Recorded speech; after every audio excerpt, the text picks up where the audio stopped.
on the Hawkeye Sports Network from Learfield. This is the Fight for Iowa podcast, brought to you by Athletico Physical Therapy, proud partner of the Iowa Hawkeyes and the Big Ten Conference. Hy-Vee, where there's a helpful smile in every aisle. Iowa's corn farmers of the Iowa Corn Growers Association and Iowa Corn Promotion Board. You may think Iowa grows corn, but the truth is, corn grows Iowa. Shields, we're right there with you in Des Moines, Sioux City, Iowa City, and Cedar Falls. University of Iowa Healthcare, changing medicine, changing lives. This is the Fight for Iowa podcast. Here's the voice of the Hawkeyes, Gary Dolphin. The Iowa women's basketball team concluded a brilliant run to the Final Four this past weekend, losing to LSU in the national championship game. All-American guard and record-setting Caitlin Clark has grabbed every Player of the Year reward like it's a rebound, and breaking most scoring records along the way. Center forward Monica Sonano finished her career with 2,400 points and nearly 800 rebounds, while fellow senior McKenna Warnock netted 1,277 points. The 31 wins were a school record, and with Clark, Gabby Marshall, and Kate Larson leading the returnees next year, along with the emergence of inside talent Hannah Stolke, that total is in danger of falling. Welcome to the weekly Fight for Iowa podcast, sponsored by Athletico Physical Therapy, Iowa Corn, Shields, and University of Iowa Hospitals and Clinics, UIHC. We'll get caught up on Iowa football spring practice when we return. More of the Fight for Iowa podcast after this. After a cancer diagnosis, it's natural to want to start treatment right away. But first, get a second opinion from a team that specializes in your cancer. I'm Dr. George Weiner, Director of University of Iowa Holden Comprehensive Cancer Center. Before you start treatment, you deserve to be confident you have the right diagnosis and know every option available to you. So whether it's with us or somewhere else, get a second opinion. It can change your care and your life. Hey everyone, I'm Mark Wahlberg, and I have some exciting news to share. At Wahlburgers, we are all about bringing the family together to enjoy a great meal and have a great time. That's why right now, for a limited time, kids eat free every day at all Hy-Vee Wahlburger locations. Kids 12 and under can enjoy one free kids meal with any purchase of an adult burger, sandwich, or entree salad. Bring the family to Wahlburgers and the Wahlburgers and Hy-Vee stores, where right now, kids can eat free. Now back to the Fight for Iowa podcast. Here's the voice of the Hawkeyes, Gary Dolphin. Iowa quarterback Joe LABAS' college debut was a memorable one. The 6'4", 205-pound sophomore from Brecksville, Ohio, threw for 140 yards and a touchdown pass with no turnovers. LABAS engineered the Hawkeyes to a 21-0 shutout of Kentucky in the New Year's Eve Music City Bowl. While understanding Michigan transfer Cade McNamara didn't come to Iowa City to sit on the bench, LABAS' stabilizing effort has him in a much more comfortable frame of mind for the future. Yeah, it felt pretty good going into this season, this offseason. I thought the bowl game that all I was really worried about was the win and no turnovers, like you said. So I feel pretty confident. I feel more comfortable out here with the offense and just the offense in general. Rosters change every year. You've got a pretty solid group of receivers, though. Some that have come back, some that have transferred in. Yeah, they're great. We're trying to get the chemistry with all of us going. We have some new stuff in the playbook, but they've been playing great. They help us out all the time as quarterbacks, so we love them. Watching Deontay Vines for a few practices, it's good to see him healthy. He's showing what he can do, and of course, Reganey running around out there, that's got to be somewhat of a pacifier for you. Oh, yeah. No, they've been playing great, acting like they're veterans out on this team, and they've been teaching other guys, younger guys, what to do and everything, and they're just always great to be out here with. You feel good about the future of this young offensive line? I do.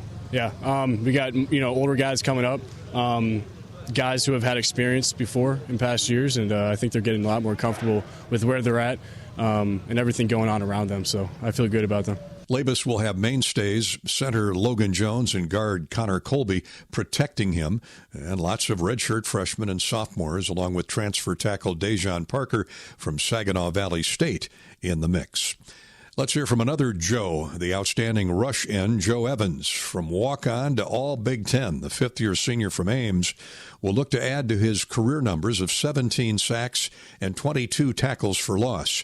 The 6'2", 246-pound Evans is cat quick, and he'll be counted on more with the departures of John Wagner and Lucas Van Ness.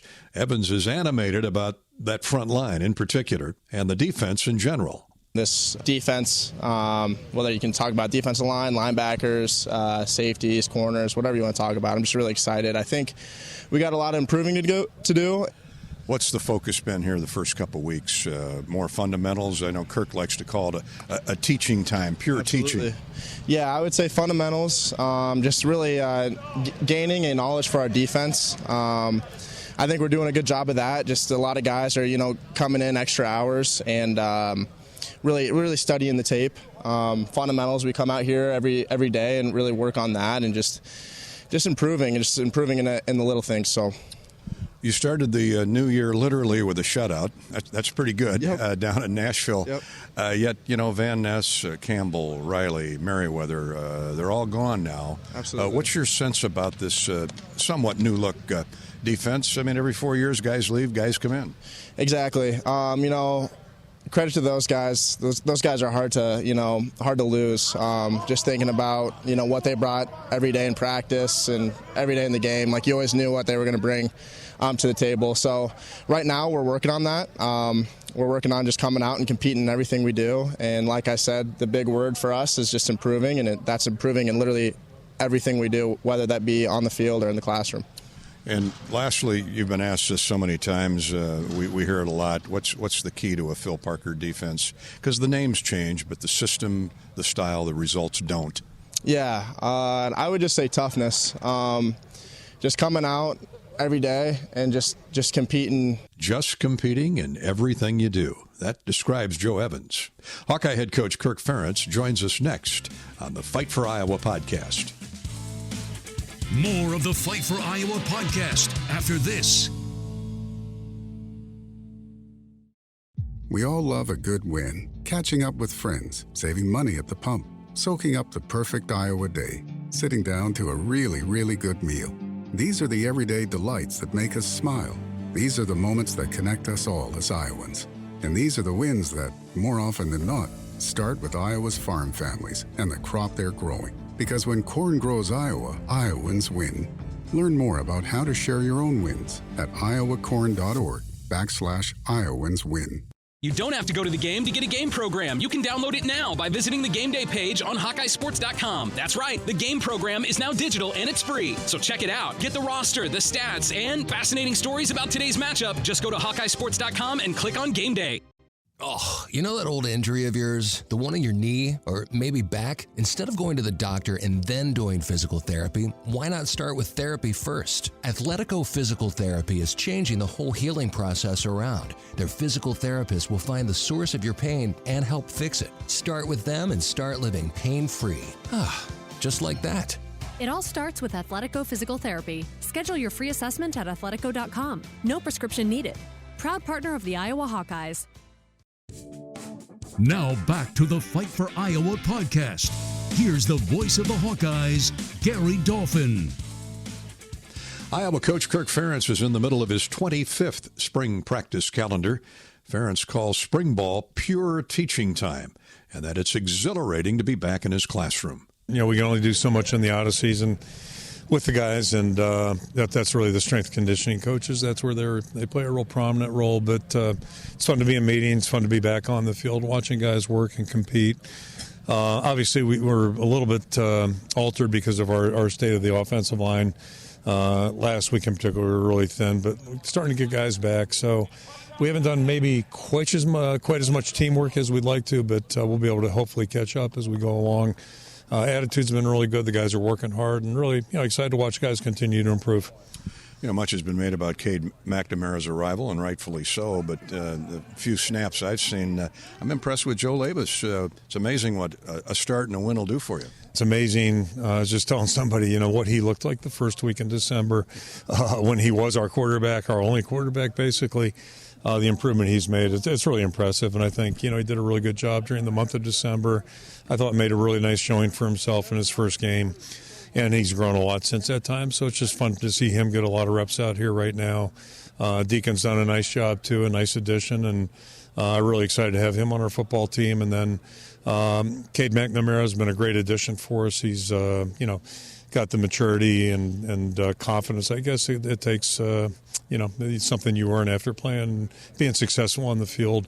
And he's thrown and doing a little bit more than we thought he might be able to do, so that's a positive for us. He's not doing teamwork right now, but able to do 7-on-7, and it's really encouraging. So seeing a lot of good things out of that group, and I think it's going to be really exciting to see how they continue to develop.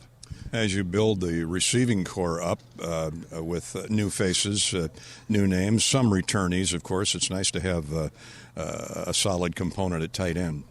Yeah, it is. The receiving core is a little bit decimated right now. We've got a couple guys out. Nico's going to be out for a little bit here. Jake Bostic, a guy we were really hoping to see this spring, has got a foot injury, so he's going to be out the entire spring.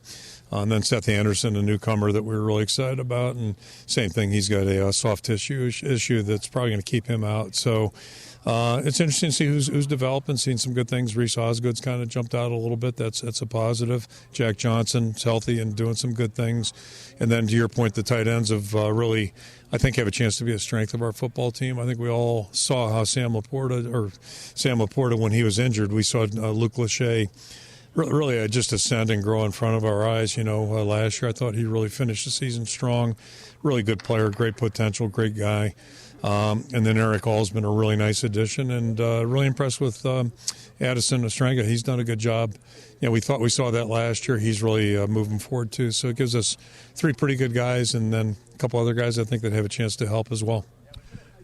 Caleb, among the ball carriers, he looks bigger and stronger. I don't know if he's faster, but I guess that's all the part of the maturity process. But we know what we like about Caleb. What do you like about the guys behind him? Yeah, Caleb's a guy who really showed a lot of good things last year, a lot of positives. But again, being a young player, still a lot to learn, and I don't think he realizes how good he can become. So I think he's starting to figure that out, doing some good things. LaShawn Williams is doing a really nice job, practicing really well, and excited to have him back. I think he's going to be just fine. And Jazz Patterson had a really nice run in the bowl game, and he continues to develop too. So I think those 3 guys right now will be the core of our running back group, if you will, and then we'll just keep watching the other guys, see how they come along. Now, to ask you about defense, I know you don't like to talk about defense. You like to leave Phil alone back there, but on the surface, no more Lucas Van Ness or Jack Campbell, Riley Moss, Kayvon Merriweather. A lot of good talent has left the program, but watching here today, and I'm looking at that secondary, and I see Wampa and Schulte and DeJean, and Jamari Harris is back. Man, you got some gifts in the back end. Yeah, we're lucky in a couple of regards. If you think about Jamari coming back, so we lose, obviously, Riley's graduated now. But to get Jamari back, it is a starter. He's a starting player. He's really grown and developed as a leader, too, just a tremendous young person. So, he's been invested 100%, even though he couldn't go physically last fall. And so it's like having a veteran starter returning in my mind. So we got 2 really good players, and both he and Coop, and then the safety position. I think we're in good hands there. And Estringer's really done a nice job too. As another guy coming along, younger guy. He and X. So that gives us a good starting point. We're really working hard to develop depth. That's a concern always. And they talk about up front to get Joe Evans and Noah Shannon back. We couldn't have recruited 2 guys like that. So that's really reassuring. Jay's done a good job at the linebacker position. We expected that. He played a lot last year, and feel really excited about Nick Jackson coming into. I think that'll be kind of it's a veteran player like All or like McNamara, guys that have played and played successfully. So I think that's going to help things. And then Carson Char and Fisher's done a really nice job. He's probably had as good as out of season as anybody. So I think we have good competition. The whole key right now is just continue to improve, and obviously we've got to develop depth. That's always a challenge for us. Well, we'll talk again as the spring continues on, but we'd be remiss if we didn't congratulate Lisa Bluter and Caitlin Clark and the Hawkeye women's basketball team on just a phenomenal year. I mean, 30 wins is one thing. Getting to the Final Four, that's rare air. But, yeah, what a year. And I know coaches are always looking forward. but the job she and her staff have done for a long time. But to watch this team play this year, it's been so much fun. And Caitlin Clark is just fearless, and rightfully so. She's obviously worked very hard, and what a tremendous player and competitor. But the thing I just appreciate is watching how they just thrive as a team. They really play well together, and I'm certainly no expert in basketball, but they play well together, and they really enjoy playing, and they complement each other. So it's been so fun to watch them have that success. Spring practice runs through Saturday, April 22nd. Now this time out. More of the Fight for Iowa podcast after this. Knowing that I can make a difference in my patients' lives keeps me motivated every single day. Hi, I'm Dr. Kanya Ferguson at University of Iowa Healthcare. With academic medicine, we see the toughest cases, so we're always innovating. And we bring the best minds together to collaborate, so there's more brain power focused on you. Because that leads to exceptional care for our patients and our community. See how at uihc.org. Hey, Hawkeyes fans, the wait is over. The Iowa men's and women's basketball teams are back on the court, and Shields has everything you need to cheer on your favorite players all season long. Take your game day gear to the next level with Shields Fan Shop. We have an unmatched lineup of gear, including jerseys, hats, hoodies, and more to help you show off your team colors. So gear up, Hawkeyes fans, and celebrate all season with Shields, a proud partner of Iowa basketball and hoops fans everywhere. Now back to the Fight for Iowa podcast. Here's the voice of the Hawkeyes, Gary Dolphin. A pair of former Hawkeye greats passed away this past week. Bernie Wyatt, the team most valuable player in 1961, was a member of Iowa's 1959 Rose Bowl squad that defeated California 38-12. Wyatt, who lettered 3 years, led the team in interceptions in 1960, coached at Iowa City Regina High School, and then joined Bob Cummings' staff as an assistant coach before Hayden Fry retained Wyatt as recruiting coordinator in 1979 when he arrived. Wyatt was instrumental in bringing, among others, Ronnie and Kevin Harmon, Andre Tippett, Owen Gill, Bob Cratch, Devon Mitchell, and Leroy Smith to Iowa City. Bernie Wyatt was 84. Former Iowa All-American Frank Gilliam played defensive end at Iowa for Forrest Evashevsky from 1953 through 56 and helped the Hawkeyes to a Big Ten title and 9-1 record in 1956. The Hawkeyes won the 1957 Rose Bowl over Oregon State 35-19. Gilliam from Steubenville, Ohio, was a member of the famed Steubenville Trio of Hawkeyes that included Outland Trophy winner Calvin Jones and Eddie Vincent. That's this week's Fight for Iowa podcast. I'm Gary Dolphin. Thanks for tuning in. You've been listening to the Fight for Iowa podcast. Hawkeye fans, remember to hit the subscribe button on your favorite podcast app. Once you become a Fight for Iowa podcast subscriber, you'll automatically receive the latest episodes of the Fight for Iowa podcast, the Hawkeyes Voice podcast, Hawk Talk replays, exclusive game day content, and more. Until next time, on Iowa, and go Hawks! The preceding has been a Learfield presentation on the Hawkeye Sports Network.